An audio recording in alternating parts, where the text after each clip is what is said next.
Hello, and welcome to another installment of Mobile Sec Mondays.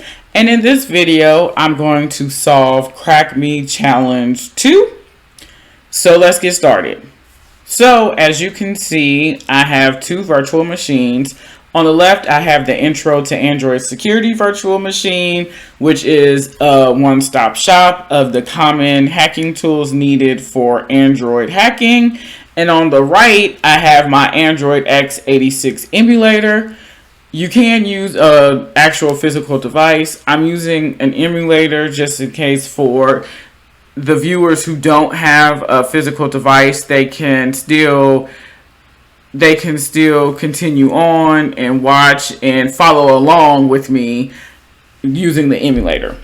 So now I'm not going to install the CrackMe Challenge 2. I already have it installed in my Android x86 emulator, but I do have a video showing how to connect these two virtual machines using ADB or Android Debug Bridge. And then once they're connected, showing how to actually install apps from the Intro to Android Security to the Android x86 virtual machine. Now, you may be wondering, okay, where is the CrackMe Challenge 2 located inside of the Intro to Android Security virtual machine? Well, if you click on Android Home and then Documents, there's a CrackMe APKs directory. Clicking on that, we see CrackMe Challenge 2.apk. So it is in this CrackMe APK folder. Now, going back to our Android x86, we're going to open this application and then solve it. So what I'm going to do is I'm going to click on the circle with the 6 dots, and I'm going to click on CrackMe 2.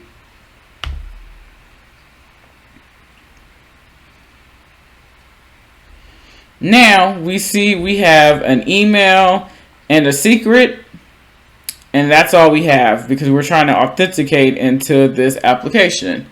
So similar to the CrackMe Challenge 1, we have a hint and we have an about. So if we go to the about, we see Android CrackMe Challenge apps to be reverse engineered. So that's the hint that we need to reverse engineer this app. And scrolling, we see programmer is Roki and licenses and of that nature. So we're going to go back to challenge. We're not going to click on hint because we're not there yet. So now we know from the about we need to reverse engineer the app. How are we going to do that? Well, going back to the Intro to Android Security virtual machine, we're going to click on menu, reverse engineering, and then JADX GUI. Now, if you're a command line guru, you can also use JADX CLI for command line interface. So clicking on this, it's going to open. And again, we need to make sure we're in the home, Android, documents, and then CrackMe APKs. And then what we're going to do is we'll double click on CrackMe Challenge 2. Okay, I'm going to make this a little bigger.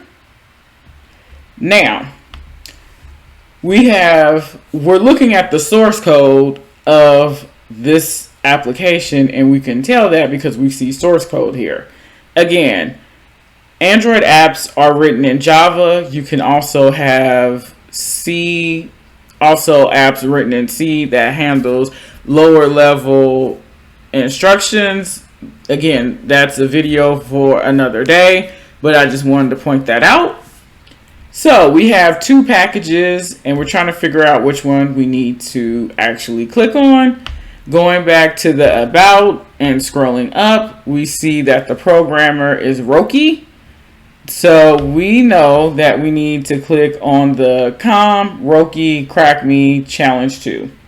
So if we click on that, we now have activities, adapters, fragments, listeners, util, build config, and then C0129R for the resources.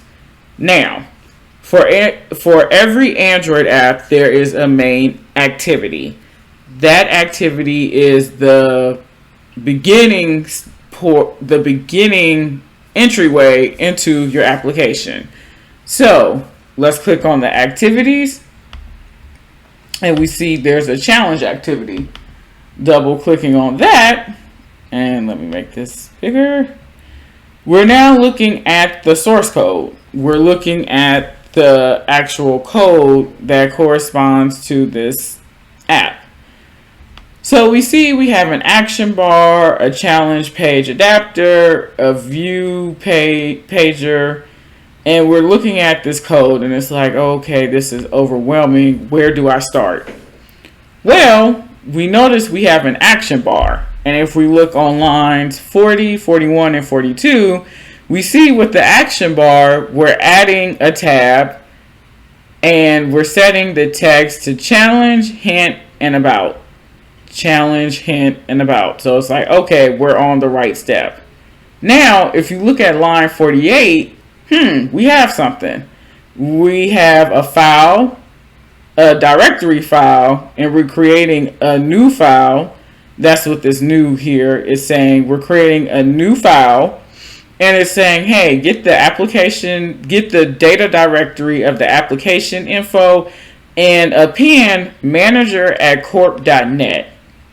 This possibly could be the email portion. We're not sure yet, but let's keep that in our toolbox because we see an email of manager@corp.net.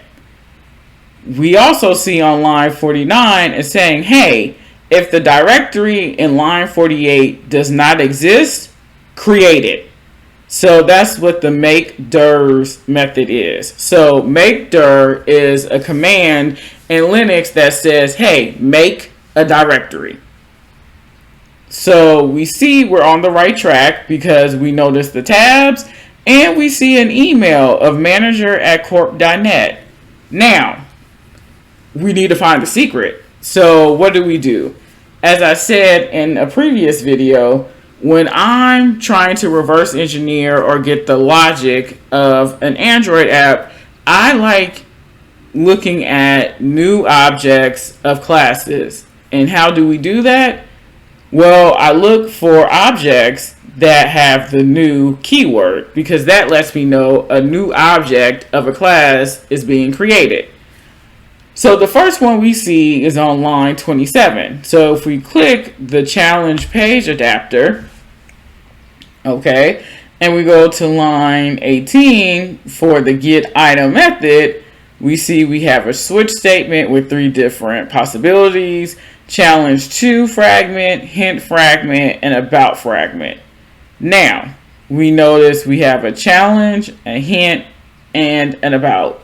We went to the about. We're not going to the hint yet unless we're confused and we've reached a dead end. And we have a challenge. So here it's the corresponding tabs. So let's click on the challenge to fragment. Okay, so we see more code, and we see on line 30 we have a button, and it's saying set on click listener. We have a new object, new challenge to fragment on click listener. So if we click that, we now see even more code, and on line 28 and 29 we have a edit text for text boxes. So we have a text email and a password secret, which corresponds to the email and the secret. Now on line 33 and 34 we're getting the values from the text boxes here, text email.get text, and we're making sure it's a string. Also for the secret, we're doing the same, but you notice there's an MD5 value, MD5 sum. So this is an MD5 hash, and I will talk about that in a second. Look, on line 36, our email has appeared again. So it's saying, hey, if the email doesn't equal manager@corp.net, we're going to do a diagnostic log of, hey, this user doesn't exist. So our theory of the email being manager@corp.net was correct. So we found that in the activities class. Now we see this else if that says, hey, if the secret equals this alphanumeric value, we're going to set the text, email, and text the password secret to Nebula. We're going to vibrate, and we're going to say, you've completed this challenge. And then leaving debug code in your application can be dangerous. Now, let's go back to this MD5. So, you may be wondering, what exactly is a hash? A hash is a one-way function where you have text, and then you compute a hash to essentially turn your text into alphanumeric values like this on line 37. Now, in most cases with hashes, as I said, it's a one-way function, meaning once you have computed the hash of a value, you can't reverse that to get the original value. But MD5 is extremely insecure. You should not have this in your application code at all. So, with MD5, we're going to crack it. And the reason we can crack it is because there are known hashes for MD5 and what's called a rainbow table, which is pretty much a database of known hashes of different hashes. So if I have password, simple password 123, password 321, test 123. This rainbow table will, for the different hashes like MD5, SHA-1, SHA-256, this rainbow table will have the hashes for the different hashing functions. And the reason for that is if someone has their password as password 123, I can use that rainbow table and say, oh, I found a value in my rainbow table. Your password is password 123. So we have this hash. How do we crack it? Well, what we're going to do is we're going to copy it. We'll highlight it. And we're going to copy. And we're going to go to the internet. In this case, Firefox. And, okay, not now. Okay, we're going to go to Google. And we're going to say MD5 crack. So the first hit, Crack Station, is very good as it has, it supports LM, NTLM, which are Windows hashes, MD2, MD4, MD5, MD5 with hex, SHA-1, SHA-224, 256, 384, 512. So what we're going to do is we're going to enter or paste the hash. We're going to make sure it's not a robot, so mountains or hills. That looks. We're going to see. Okay. And we're going to say crack hash. Okay, so we got the value. You see it said, oh, this is MD5, which... Okay, wrong one. Which corresponds to our code here with this MD5 sum. So that lets us know, oh yeah, this is an MD5 hash and the value is zip drive. So our secret is not the MD5 value. We need to go a step further and crack it. And the reason for that here is because we see that the password secret is then injected or ingested into this MD5 hash to compute the hash. So I'm pointing this out because this is a way to trick people. So, and I'm going to show you. So if you enter manager at corp.net and then you enter this hash,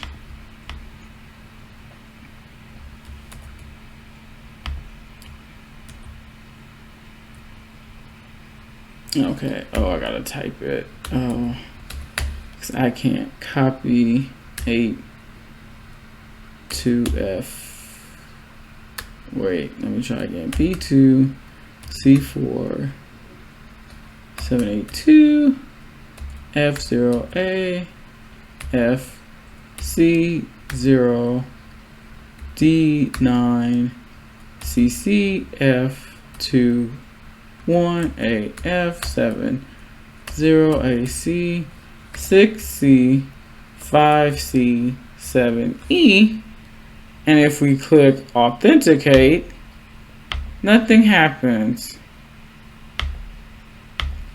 because that's not the correct value. Now, if we change this to zip drive and press authenticate, leaving debug code in your applications can be dangerous, let alone unsalted password hashes. So this value is an unsalted password hash. And you may be wondering, what is an unsalted password hash? Well, remember I mentioned rainbow tables where for common passwords, you compute the hash for different hashing algorithms. You put it in this database, and if my password matches the hash, well, you know my password. Because when you log into an application, the application is not checking your password like the alphanumeric that you put in.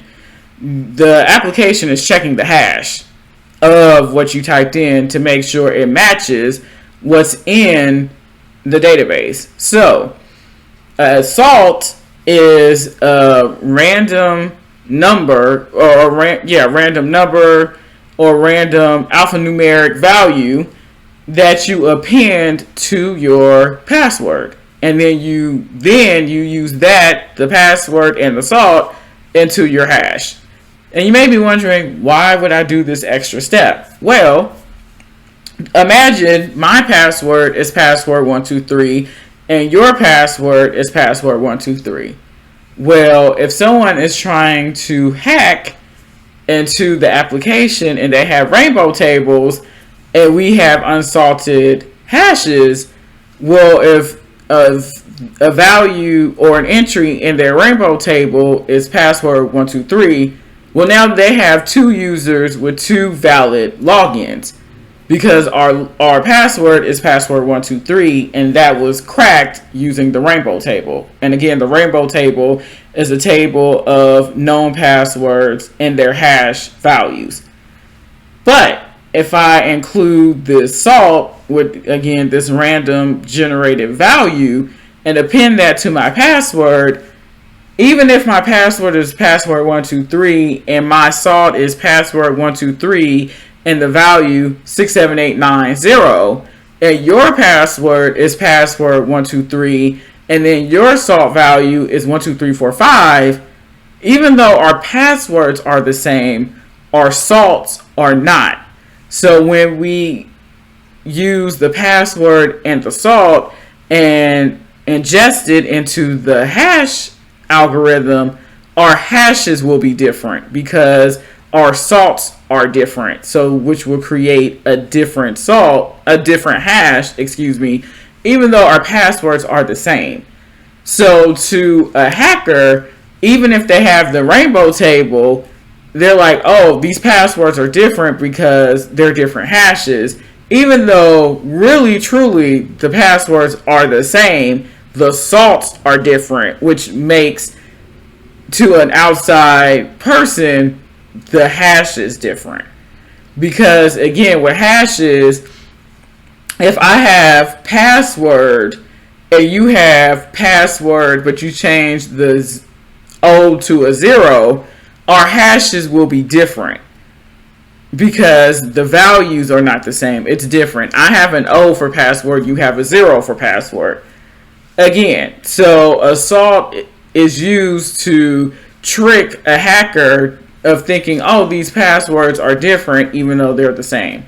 Now, salts are not foolproof, because if I know your hashing algorithm and I know how your salts are constructed, I could then create another rainbow table of like, okay, I know you're using MD5 and I know how your salts are generated. So then I could then create a new rainbow table of commonly guessed passwords and include how your salt is generated, and then I can still get your password. So for this to work, you can't know how the salts are generated, because if you know how the salts are generated, you can effectively create a new rainbow table.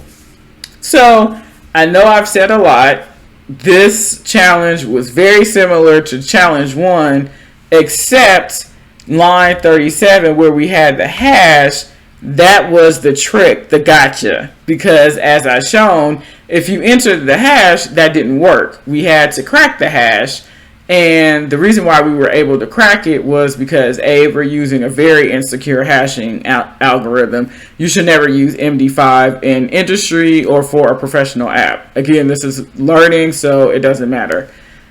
And the hash wasn't salted, meaning so it was just the secret or password. So I can't wait to see you in our next installment of Mobile Sec Mondays. Have a good day. Bye.